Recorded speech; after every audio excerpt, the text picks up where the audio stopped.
అసలు కేజీహెచ్ లో ఏం జరుగుతుంది? కేజీహెచ్ గైనిక్ వార్డ్ లో బెడ్లు సరిపోతున్నాయా? సిబ్బంది ఎక్కువ మంది ఉన్నారు, మరి రోగులు ఎందుకు అసంతృప్తి వ్యక్తం చేస్తున్నారు?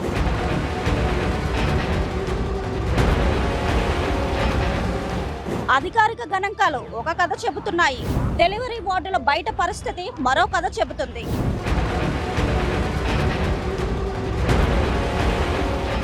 కేజీహెచ్లో ఇంకా ఆగని అక్రమ వసూళ్ల దందా. ప్రాణం పోయే స్థితిలో ఉన్నవాడి దగ్గర కూడా వసూళ్లు చేసుకునే పరిస్థితి ప్రస్తుతం కేజీహెచ్లో కనిపిస్తోంది.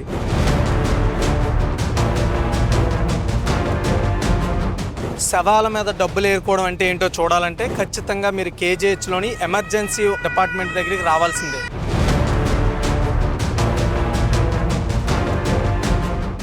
పోయింది ప్రాణం, అంబులెన్స్ భారం.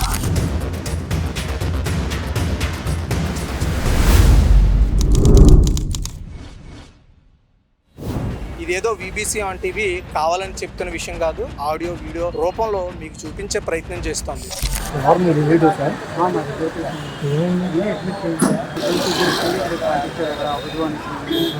నైట్కి వచ్చిన తర్వాత వచ్చి ఆ పీటీ చెప్తున్న స్కానింగ్ కాదు, అక్కడ ఏమో తెలియట్లేదు, అన్ని స్కానింగ్ చేస్తున్నారు.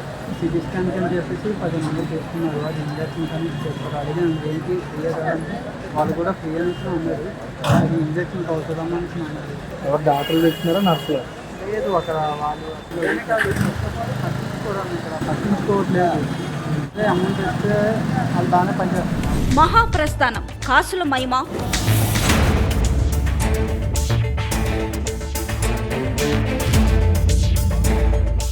ప్రాణం పోసే చోటే బాధలు వెంటాడుతున్నాయా?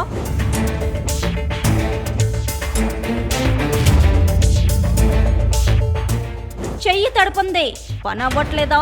చావు బతుకుల్లో ఉన్నా పిండాల్సిందేనా?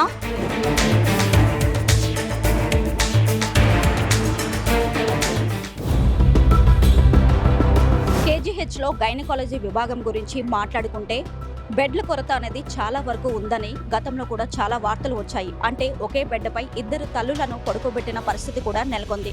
అంతేకాకుండా తాజాగా 2026లో నవజాతి శిశువు మృతి చెందిన ఘటన కూడా నమోదైంది. ఇది కేవలం వైద్యుల నిర్లక్ష్యం వల్లనే జరిగింది అని చెప్పి ఘటన కూడా నమోదైంది. అంతేకాకుండా 2025లో పిల్లల్ని హ్యాండ్ ఓవర్ చేసే విషయంలో కూడా 2 తల్లులకు పిల్లల్ని మార్చి ఇచ్చిన ఘటన కూడా నమోదైంది. ఈ విధంగా చెప్పుకుంటూ పోతే గైనకాలజీ విభాగంలోని అనేక లోపాలు ఉన్నాయనే చెప్పాలి. మరి దీనిపై అధికారులు ఎటువంటి చర్యలు తీసుకుంటారు అనేది కూడా మనం చూడాలి.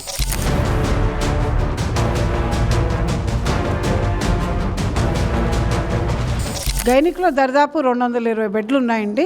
Gynaec, labour room, family planning కలిపి 220 బెడ్స్ దాకా ఆ పరిస్థితి లేదు. ఎందుకంటే మన డెలివరీ అయినాక వితిన్ 24-48 అవర్స్ వాళ్ళు కనుక లో రిస్క్ అయితే వాళ్ళు ఇళ్ళకి పంపించేస్తున్నాం. అంటే ఎక్కువ కాలం అలా ఉంచుకుంటే ఆ పరిస్థితి మీరు అన్న పరిస్థితి ఉంటుంది. కాకపోతే మనం సేఫ్గా ఉన్న కేసెస్ అన్ని కూడా 24-48 అవర్స్లో డిశ్చార్జ్ చేయడం జరుగుతుంది. సీజర్లు కూడా అన్ని బాగానే ఉంటాయి కనుక 3 నుంచి 5 రోజుల్లో పంపిస్తాం.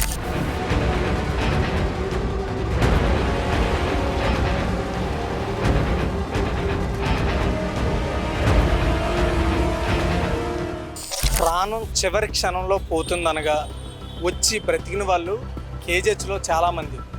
అలాంటి వాళ్ళని ముందుగా రిసీవ్ చేసుకునేది ఈ ఎమర్జెన్సీ వార్డు.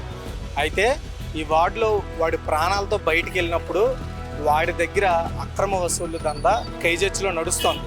అంటే ఎవరైతే ప్రాణం చివరి క్షణంలో పోతుంది అనే వాళ్ళు వచ్చిన వాళ్ళు బ్రతికిన వాళ్ళు చాలామంది ఉన్నారు.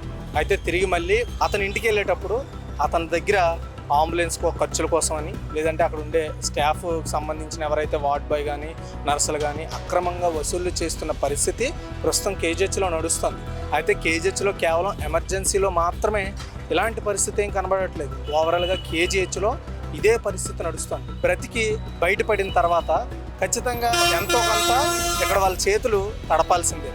అయితే కేవలం చివరి క్షణంలో వచ్చిన వాళ్ళే కాదు, ఏదో ఒక సమస్యతో వచ్చిన వాళ్ళు కూడా వాళ్ళకి ఇక్కడ మంచిగా కేర్ చేయాలి, కేరింగ్ తీసుకోవాలి అంటే అప్పుడు కూడా ఎంతో కొంత చెల్లించాల్సిందే.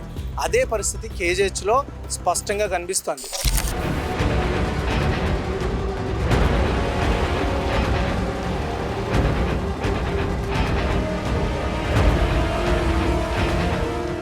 మేము ఇక్కడ దానికోసం పటిష్టంగా చాలా చర్యలు తీసుకున్నాం. ఎవరైతే లేబర్ రూమ్కి అడ్మిట్ అవుతారో వెంటనే ఆ రోజు డ్యూటీ అసిస్టెంట్, స్టాఫ్ నర్సు కలిపి క్లాస్ 4 కానీ అందరికీ కలిపి డబ్బులు తీసుకోవడం నేరమని ప్రతి రోజు చెప్పి ఫోటోగ్రాఫ్ కూడా నాకు పోస్ట్ చేస్తూ ఉంటారు. అది కాకుండా మనకి టోల్ ఫ్రీ నెంబర్ కానీ కంప్లైంట్ బాక్సులు కానీ ఎక్కడ పడితే అక్కడే కేజెస్లో ఉన్నాయి. ఎవరు కంప్లైంట్ వచ్చి చెప్పే అవకాశం లేని వాళ్ళు కంప్లైంట్ బాక్స్లో వేయొచ్చు. ఆల్మోస్ట్ నేను 9 నుంచి 6 దాకా నా చేంబర్లో ఉంటాను. నాకు స్వయంగా వచ్చి చెప్పొచ్చు. ఒకవేళ కంప్లైంట్ అంటూ వస్తే కనుక చర్యలు తక్షణమే ఉంటాయి. అది కాకుండా అసలు అందులో మెర్సీ ఏం లేదు.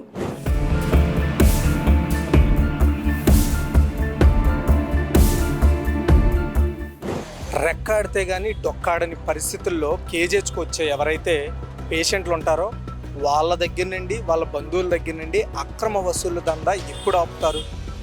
ఇది నేను ఒక్కడ ప్రశ్నించేది కాదు, సమాజం మొత్తం ప్రశ్నిస్తోంది. దీని మీద ఖచ్చితంగా ఇక్కడ ప్రభుత్వ యంత్రాంగం దృష్టి పెట్టి వాటిని అరికట్టాల్సిన బాధ్యత వారి మీద ఉందని మర్చిపోకూడదని BBC ఆన్ టీవీ తెలియజేస్తోంది.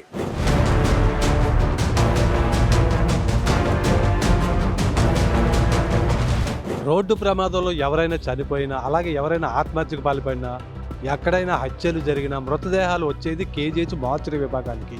అప్పట్లో అంబులెన్స్ రవాణా ఛార్జీలు భారంగా ఉంటున్నాయని తెలుసుకున్న ప్రభుత్వం 2017లో మహాప్రస్థానం పేరిట అంబులెన్స్, ఉచిత అంబులెన్స్ సర్వీసులు అయితే అందుబాటులోకి వచ్చాయి. ప్రస్తుతం మనం కేజీహెచ్ మార్చురీ దగ్గర ఉన్నాయి. ఇక్కడ 6 అంబులెన్సులు అందుబాటులో ఉన్నాయని అధికారులు చెప్తున్నారు. విశాఖపట్నం, విజయనగరం, అనకాపల్లి జిల్లాలకి మృతదేహాలను తరలించడానికి ఈ అంబులెన్స్ సేవలు ఉచితంగా అందుబాటులో ఉన్నాయని అధికారులు తెలిపారు.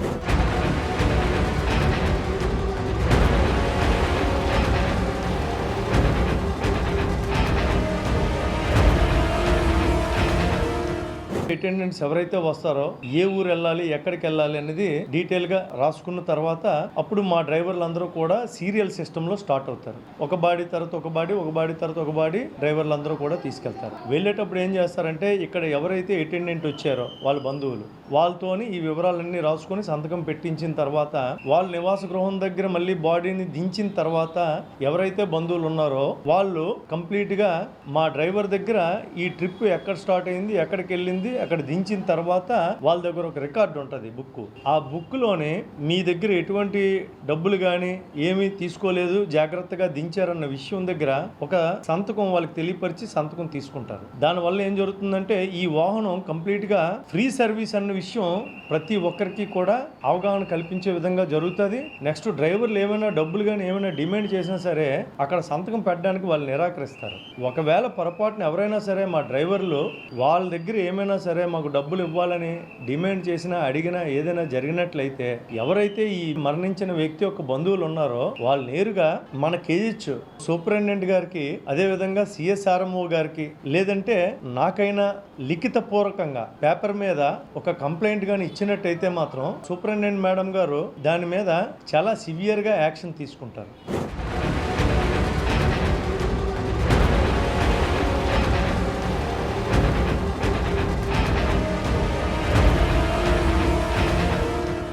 మహాప్రస్థానం పేరిట ఉచిత అంబులెన్స్ సర్వీసులను అధికారులు చెప్తున్నప్పటికీ డ్రైవర్లు మృతుల కుటుంబీకులు, బంధువుల వద్ద 3,000 నుంచి 10,000 వరకు వసూలు చేస్తున్నారని తీవ్రమైన ఆరోపణలు అయితే వెల్లువెత్తున్నాయి. ముఖ్యంగా ఏదైనా వార్డులో ఎవరైనా చనిపోయిన వెంటనే అక్కడ సిబ్బంది ప్రైవేట్ అంబులెన్స్ డ్రైవర్లకి సమాచారం లీక్ చేయడం, దాంతో రంగప్రవేశం చేస్తున్న ప్రైవేట్ అంబులెన్స్ డ్రైవర్లు చెప్పిందే రేటు, వాళ్ళు చెప్పిన ధర ప్రకారం డబ్బులు చేతిలో పడితేనే మృతదేహాలను ప్రైవేట్ అంబులెన్స్ల ద్వారా వాళ్ళ గమ్యస్థానం చేరవేస్తున్నారు మృతుల కుటుంబీకులు వాపోతున్నారు.